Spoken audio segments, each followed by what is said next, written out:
Scott Galloway is a professor of marketing at NYU Stern and author of The Four, which is about these big tech companies. Scott, it's a pleasure to have you with us.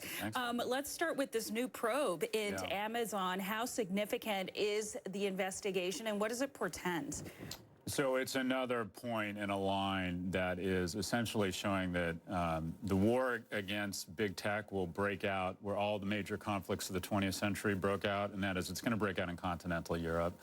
There's more action in any given quarter in the last 2 years against big tech in Europe than there is in the U.S. So this is just another data point showing that, quite frankly, the EU is fed up with American big tech.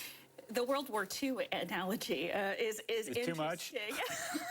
Too much? Maybe a little hyperbolic, but today Amazon did become the third largest digital advertiser. I mean, still way behind Facebook and Google, and yet that targeted advertising is largely dependent on data. So how much of a threat to its advertising business is a potential probe into where it gets its data?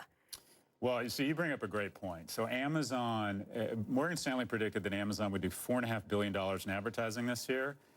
Our analysis shows they're going to do over $11 billion. Or put another way, Amazon might do as much in advertising this year as Twitter, Snapchat, and Instagram combined. This is Amazon. Amazon in 2 years may be one of the 5 largest media companies in the world. And this is what happens when you have an invasive species that, unlike any other company in history, can grow to become the most valuable company in the world, which it will be in the next 60 days, without ever having to achieve meaningful profitability, meaning they can reinvest 100 cents on the dollar back in any business. It is almost impossible to compete with Amazon. I personally don't believe these fines. I think they're a gnat on the windshield of a tractor-trailer truck. When Google got fined $5 billion, that day it was announced the stock went up. That is the question, how to deal with the outsized power of these tech companies. Now, you bring up the fact that they're becoming a media company, and of course, we had AT&T Time Warner merger, which included CNN, and part of what the judge said in his ruling was looking at the outsized power of these companies in the digital advertising space. So you see that response, but is regulation the right strategy? Are fines the right strategy? Is any of that going to make a difference when you consider how large the market capitalization of these 4 or 5 companies are? So when you have a company like Google with $100 billion in cash and you're fined at $5 billion, what you're effectively telling Google to do is to continue to break the law. If you had a parking meter in front of your house that cost $100 an hour, but the ticket was 25 cents, you would continue to break the law. And that's what we've been telling these companies to do with fines that might sound large in dollar terms, but in terms of impact, aren't that large. You ask what we should do.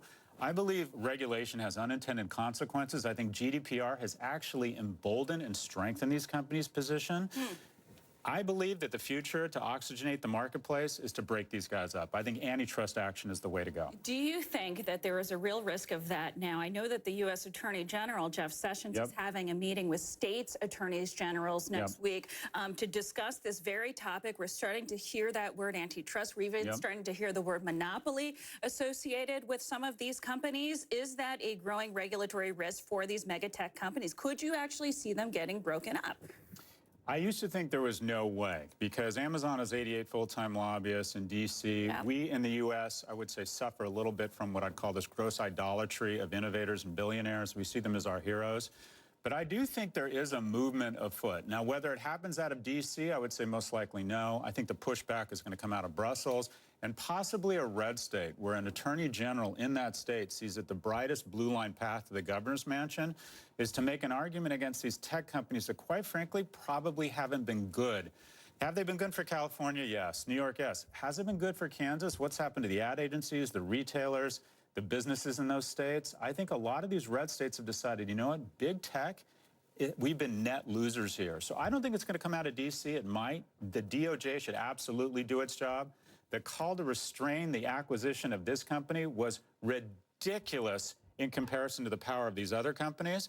So I actually do believe there is a non-zero probability now that the DOJ or the FTC or a state AG might go after these companies and accuse them of anti-competitive behavior and propose antitrust and breaking up as a solution. It's an interesting paradox because you have Amazon yet to announce the second location for its headquarters, and you have, local mayors and governors courting Amazon. At the same time, you see it coming under increasing potential antitrust scrutiny and other bad headlines following it as well. Do you see public opinion changing at all toward the power of these big tech companies, while at the same time we're also dependent on them? Oh, the worm has absolutely turned. 2 years ago, the only argument was who was more Christ-like or going to be the next president among their CEOs. Really, the weaponization of the Facebook platform by the GRU of the Russian government changed everything. And now citizens are starting to feel a lot more wary about these firms. But you brought up an interesting point. The competition to be the host of the next HQ and regulation are linked, Stephanie, because the next headquarters for Amazon will be Washington, D.C., the metro area. And the reason why, and it was always going to be D.C., is one, the Bezos have a home there, and a CEO always gets to pick where the company's second headquarters are going to be.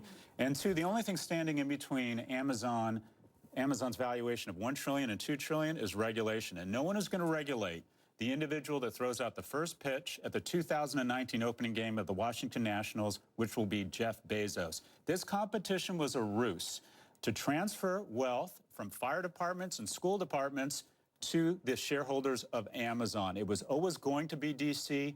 This has been a terrible abuse of the Commonwealth. And how many lobbyists does Amazon have in D.C. right now? Last check, 88 full-time lobbyists in D.C. Scott Galloway.